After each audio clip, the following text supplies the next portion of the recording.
Bonjour depuis le banc de montage. N'oubliez pas de jeter un œil à la description pour suivre les liens des créatrices et les soutenir. Et si cette chaîne vous plaît, pensez à vous abonner. Merci et bonne vidéo. Alors, si vous êtes sensible à la violence, au gore et au sang, ne regardez pas. Dans ce tableau, y aurait-il pas un message contre le patriarcat? Je ne sais pas de quoi tu parles, on va en parler. On va en parler. Alors, l'œuvre du jour, bonjour à toutes et à tous, bienvenue dans l'œuvre du jour. Nous allons parler d'une œuvre qui me tient énormément à cœur, soit que j'ai découvert récemment, soit que je connais depuis longtemps, qui fait partie des fondements de ma culture artistique. Et ce tableau que vous avez sous les yeux, c'est un tableau d'Artemisia Gentileschi qui s'appelle Judith décapitant Holoferne. Artemisia Gentileschi, c'est une artiste italienne de la fin de la Renaissance. Et c'est un tableau qui est conservé encore aujourd'hui au musée de Capodimonte à Naples. Naples, c'est une des villes principales de la vie et de l'histoire d'Artemisia Gentileschi. Trigger warning, agression sexuelle, V-word.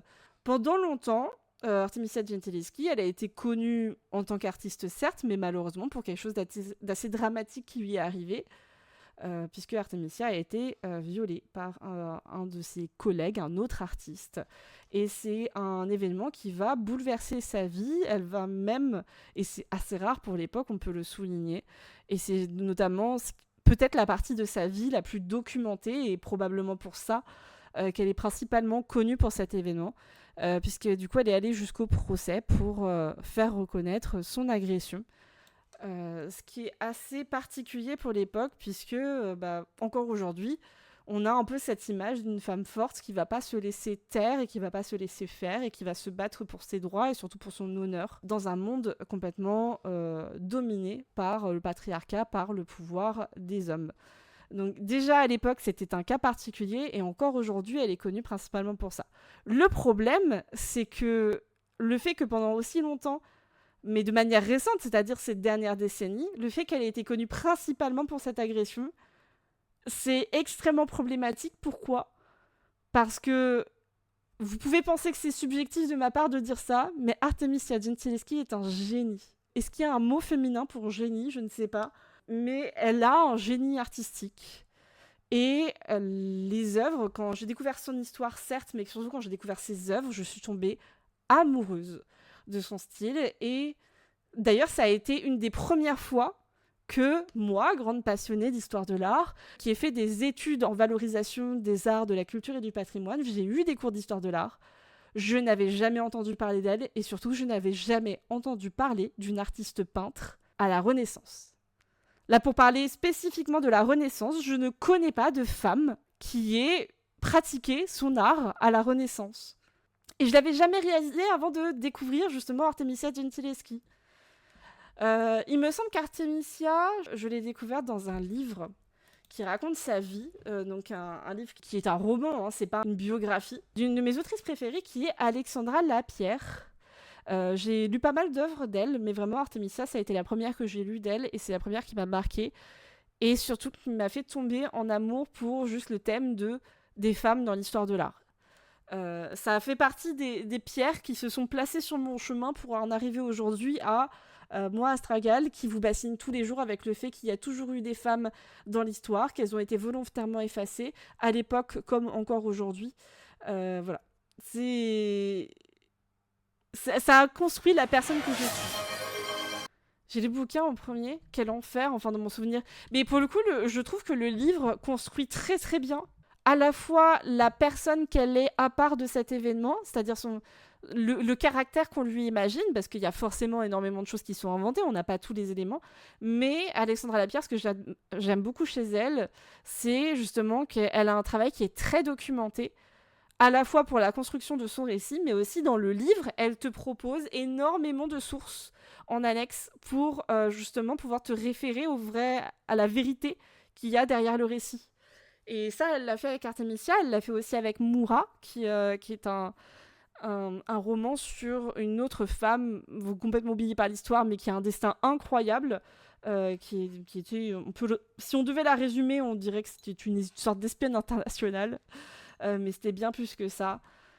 Vraiment, c'est pour ça que j'aime autant cette autrice. Elle construit vraiment des récits autour de personnages féminins forts.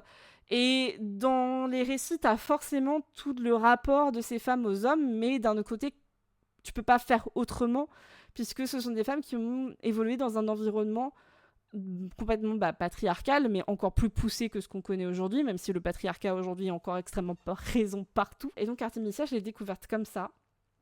Et c'est à partir de ce livre-là que j'ai commencé à aller voir ses œuvres et que j'ai commencé à faire what mais c'est moi ou c'est vraiment... Mais quand tu t'imagines des grands artistes de la Renaissance et que tu vois les œuvres d'Artemisia à côté, tu te dis mais bah c'est pareil, c'est la même qualité en fait. Donc pourquoi on en entend parler que maintenant? C'est rigolo. J'aime beaucoup le style de ce tableau, mais moi aussi. Le traitement de la lumière et des couleurs, la composition est incroyable. Alors justement, on va en parler du sujet. C'est vraiment... La violence de l'image est voulue et pensée jusqu'au bout et elle est très représentative justement du message derrière. Judith décapitant Holoferne. Qui est Judith? Qui est Holoferne? Je vais vous lire des extraits. L'œuvre met en scène Judith qui tranche la tête du général Holoferne. L'œuvre illustre une scène biblique devenue courante dans le monde de la peinture depuis la Renaissance et qui fait partie d'un topos intitulé Le pouvoir des femmes, qui les montre dominants des hommes puissants. Tiré du livre de Judith, des textes apocryphes bibliques, le tableau s'intéresse au moment où Judith, assistée de sa servante, décapite le général qui s'est endormi ivre. On peut peut-être préciser que apocryphe, c'est un récit, un écrit dont l'authenticité n'est pas établie. C'est-à-dire que c'est un peu rattaché au domaine biblique, mais ça ne fait pas partie de la Bible en tant que soi. Il faut savoir que, en tant que femme dans la société italienne de la Renaissance, de représenter des scènes bibliques, c'est déjà extrêmement... elle a des énormes ovaires de faire ça. Pendant très longtemps, même au XVIIe, si on veut prendre d'autres périodes, à d'autres... toujours dans la même zone géographique, un peu de l'Europe de l'Ouest. Si on prend Élisabeth Vigée-Lebrun, qui était active principalement sous le règne de Louis XVI et Marie-Antoinette, elle représentait principalement des portraits parce qu'il n'était pas acceptable pour une femme de représenter des sujets sérieux. Et ça n'a pas commencé il y a quelques centaines d'années, ça a commencé, il y a bien plus longtemps. Déjà, une femme n'est pas assez intelligente pour comprendre les textes de la Bible. Voilà, vous avez le contexte. Et là, en plus de représenter un sujet biblique, Artemisia a choisi de représenter un sujet biblique de femmes qui prennent le pouvoir, de manière violente en plus. C'est pas très féminin comme scène, on est d'accord. Là, si cette œuvre-là, vous l'aviez vue sans savoir que c'était une femme qui l'avait peinte. Dans le style. Même pas forcément dans le sujet, dans le style. Ça a rien de féminin. Je mets des énormes guillemets pour ça, parce que qu'est-ce qui est féminin au niveau visuel, au niveau... Voilà. On peut y rattacher des éléments qui, justement, ont été un peu imposés par les codes sociaux, les normes sociales, où ça va être des choses un peu fleuries, claires, colorées, des sujets de paix, des corps très harmonieux... Bon, là, on a des meufs en rouge et en bleu qui sont en train de décapiter un homme qui a l'air quand même assez baraqué. Moi, je tiens à le préciser que l'homme, là, s'il avait pu se défendre, il leur aurait foutu des marafes dans la gueule, ce serait pas bien passé pour elle. Mais là, du coup, on est sur un sujet, donc, certes, très violent, quand même, assez gore. C'est vulgaire, hein. Pour une femme, c'est très vulgaire, hein, comme sujet de représentation de peinture, hein. C'est un grand sujet, la représentation de la violence féminine de fou. Bah déjà, elle est quasi absente, malheureusement. Le rouge sur les draps blancs pour que le sang ressorte bien, exactement. Donc voilà, le sujet est quand même très intense. Le sujet est ovarié pour une meuf. Voilà. Et il y a beaucoup de personnes qui voient dans leur analyse de ce tableau une représentation de Artemisia qui reprend le pouvoir sur ce qu'elle a vécu. C'est quand même un modèle qui, je pense, peut se généraliser. Toutes les femmes ne vont pas réagir de la même manière à une agression, mais il y a beaucoup de femmes, beaucoup d'entre elles, qui vont réagir justement par la violence et par une reprise de possession de leur corps, de leurs moyens et de leur vie, de manière encore plus ardue, encore plus encore plus confirmé. Et ça se voit en fait dans son travail.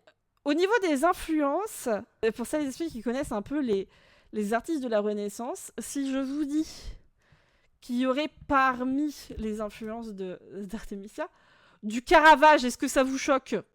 Je ne crois pas. Caravage, pour vous montrer rapidement, c'est vraiment je pense qu'on l'appelle un peu, on pourrait l'appeler le maître du clair-obscur, justement. Donc voilà, ça c'est du Caravage, par exemple.